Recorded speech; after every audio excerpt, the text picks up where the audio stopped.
Et Édouard Tétrault, quelle proposition faites-vous cette semaine pour que notre pays aille mieux? On parlait là de l'état des prisons, de la surnorme qui nous engloutit sous la paperasse. C'est quoi votre proposition pour les lois notamment? Alors justement, je me suis penché sur le destin de nos députés et sénateurs dans un Parlement qui n'a plus de majorité, en tout cas d'Assemblée nationale. Là, ils ont voté un budget qui est ce qu'il est. Pour rappel, c'est un budget, on se félicite des efforts faits, mais le déficit attendu, c'est plus de 130 milliards d'euros. Bon, on va pas applaudir. Qu'est-ce qu'ils vont faire maintenant, nos députés et nos sénateurs? Je suis parti de là. En disant, ce qu'on voit, c'est que déjà, ils se remettent à faire ce qu'ils savent faire, c'est-à-dire des taxes. Le nouveau projet, c'est la taxe Zuckman. On va ultra-taxer 1800 ultra-riches en disant, on va réussir à attraper 15-25 milliards d'euros avec cette nouvelle taxe.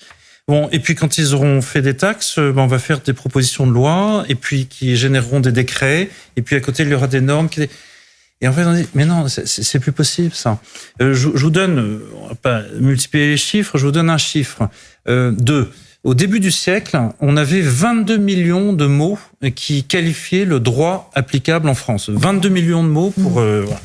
20 ans après, on est à 46 millions. Ah oui, en fait, ça a doublé, plus que doublé. Ça a doublé. En fait, l'enfer, c'est l'enfer des normes, des décrets, qui fait qu'aujourd'hui, on a besoin de demander une autorisation pour tout, mais des choses totalement ubuesques. On est en plein salon de l'agriculture aujourd'hui.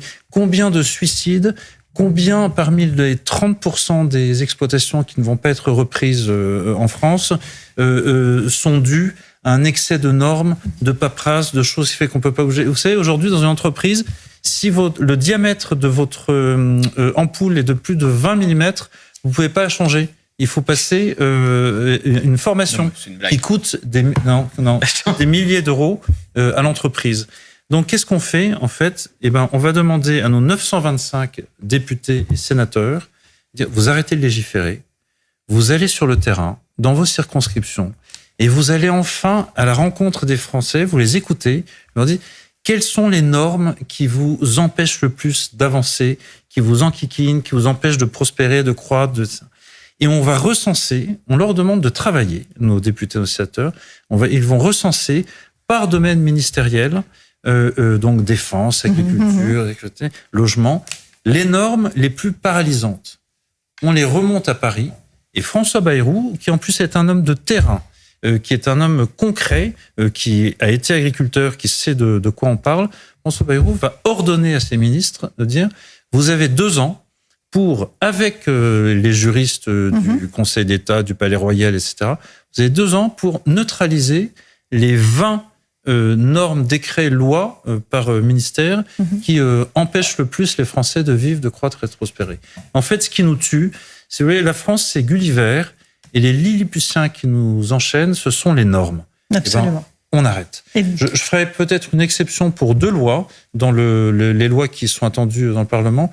Il y a la proposition de la loi de Bruno Retailleau sur les narcotrafiquants et les soins palliatifs. Mais sinon, le reste, c'est on nettoie les normes. Édouard Tétrault, chaque semaine dans le JD News, sur Europe 1 et sur CNews, coût annuel des normes, vous l'avez chiffré, c'est 100 milliards d'euros. Les normes, ça nous coûte 100 milliards d'euros. 100 milliards et donc 80 pour les entreprises. Très bien, c'est complètement fou.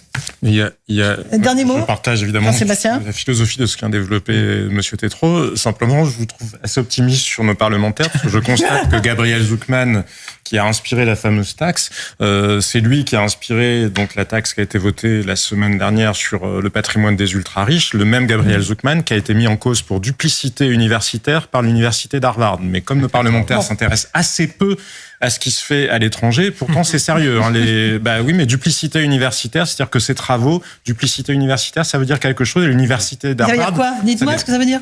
Ça veut dire tout simplement qu'ils ne sont pas, ce ne sont pas des travaux de confiance, ce sont des travaux faux qui n'ont pas été menés avec la rigueur universitaire.